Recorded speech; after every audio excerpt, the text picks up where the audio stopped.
Dating Eastern women might be your best option. It might be your only option. And I'm shooting this video today to fill you in as to why I think that is the case, especially if you are looking to marry a woman with conservative values, with traditional values. And let's not even talk about marriage. Let's just talk about a healthy relationship, which I believe to be much more likely to happen when dating an Eastern woman versus a Western woman. And what I mean by the term Eastern woman is a woman from a developing country. We're talking about Asia, we're talking about Africa, we're talking about Latin America, and potentially parts of Eastern Europe as well. Let's just have a look at what happened. I mean, our society in the Western Hemisphere is collapsing. It has been collapsing over the past decades, and the collapse is continuing. To reach more and more feminism, to reach higher levels of feminism, has gotten out of control to the point where men think, it isn't really worth it for me anymore, because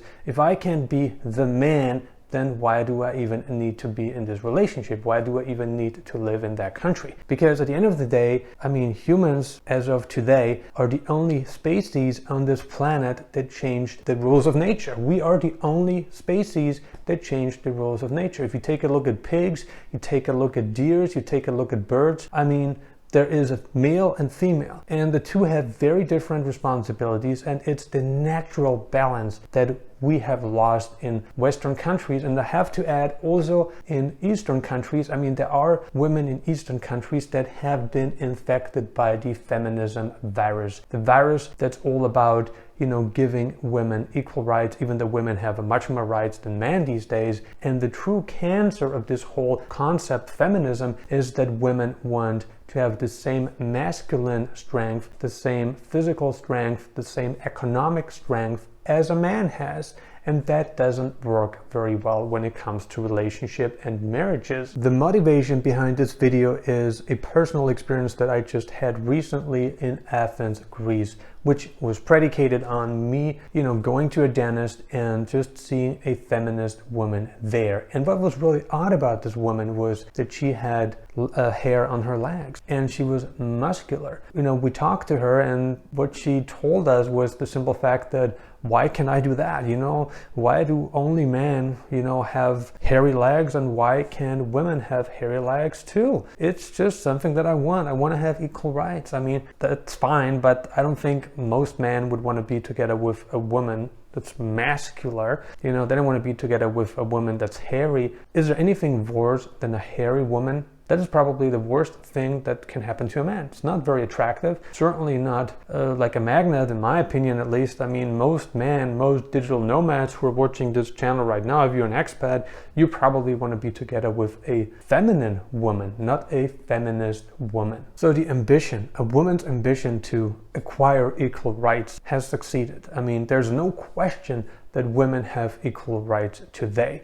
And the whole feminist movement started in the United States, way back in the late 19th century. And it continued, for many decades until the end of the 20th century. So this has been ongoing for more than 100 years right now, and it still hasn't come to a halt. It is still ongoing. And we're now at a point where men have no rights anymore. We're talking about very little to no rights when it comes to custody. If you're living in a European country and you are married to a European woman, and if you're a guy, it is close to impossible for you to get custody over your children. In the event that you split up, if you had just a relationship and you split up and you happen to have kids with the woman, you're never going to get custody. I mean, there's no chance, unless the woman is an alcoholic, a proven alcoholic, if the woman is a proven drug addict, if the woman has some kind of a mental disease, if the woman is, potentially a convicted whatever,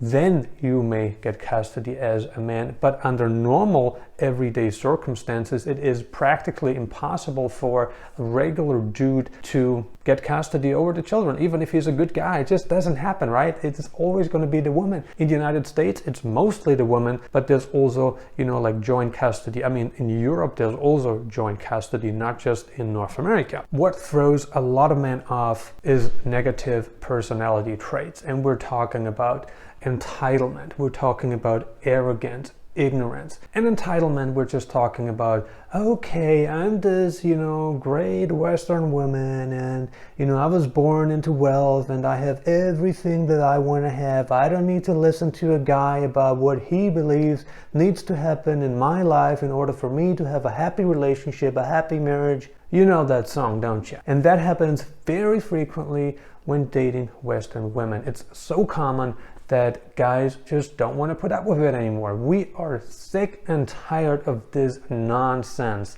We're tired of it because there is not much point, to be together with a Western woman anymore if it's going to be like that.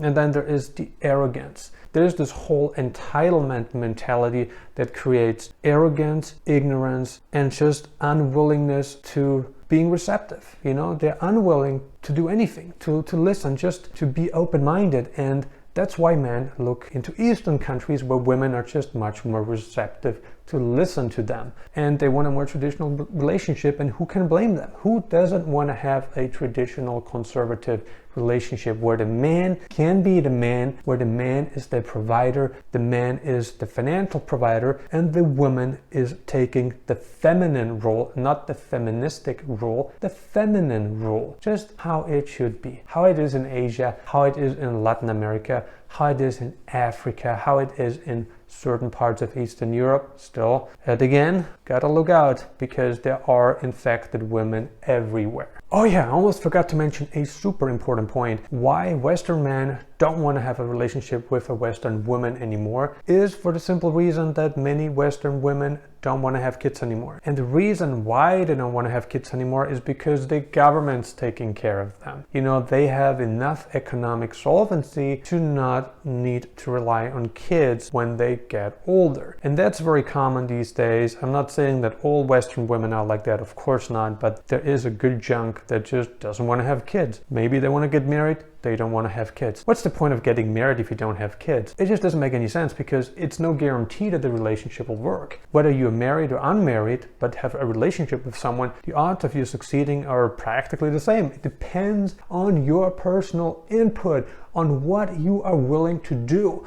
That's what it depends on. The only reason to get married, in my personal opinion, is to have kids, to form a unity. But again, that in and of itself is also no guarantee that the marriage will last. So one of the biggest problems is that we have so many career women in the West. I was just talking to somebody in Texas before I left for Europe, and he was saying the same thing. He didn't want to get married, he didn't want to have kids because he's a businessman, he's an entrepreneur, and he was busy as hell, and he didn't want to get married to a Western woman because he just didn't find any Western woman that wanted to have a family because they were all career-oriented women, and that didn't work with him. And he did end up getting married later on, but he did not end up having kids with either of the women he was with. And that also told me that, even a guy that's in his 60s couldn't make it work decades earlier, is really kind of frightening to the point where how can it even work today, considering that many decades have passed and things have gotten worse. If you want to have a family, a happy family, if you want to have kids, if you want to be together with a traditional conservative woman, then you want to look into moving to an Eastern country. Because if you don't move to an Eastern country, but you start a relationship with an Eastern woman, then how will it work out if it's only long distance? If it's a long distance relationship, it will end sooner rather than later. So it can only work if you both form a unity physically, like just wherever you are based, And if you are based in a country where you want to live in, if it's a developing country and she's from a developing country, then you're not taking her out of her comfort zone, because women, it doesn't matter who we're talking about, what woman from whatever country, women are all about their comfort zone. Women need their family, they need their friends, they need their social circle, they need their environment to be happy. For a man, it's so much easier to go to a foreign country and integrate into the culture. We're much more welcome, as a man. And so I do think that moving to a developing country that you like, that you've visited, where you have already spent some time in, and that, she's going to be happy there because she has her family around, and you're going to be happy there because you love living in a developing country. I just think that it's a great natural fit because you're not bringing her out of her comfort zone. You're not importing her into a Western country, changing her personality traits, because that's what's happening. If you import a woman from a developing developing country into a Western country, what is happening is a change. It's a transformation in personality, because in order for her to live there, she's going to have to adjust. She's going to have to embrace the new environment, the new society, and sooner rather than later, she will have the traits of a Western woman. And I don't think that's what you want. It just isn't. Is dating women from developing countries really your only option? And what is your experience? I would love to hear from you. Leave a comment below and let us know. Consider subscribing if you haven't already. I'm uploading new videos on digital nomad locations, travel updates, and investment advice several times a week right now. I highly recommend that you grab a free copy of my latest ebook, The Nomad Elite Income Booster, your go-to guide for creating passive income streams using the internet. And if you got some more time left, check out these videos. Thank you for watching.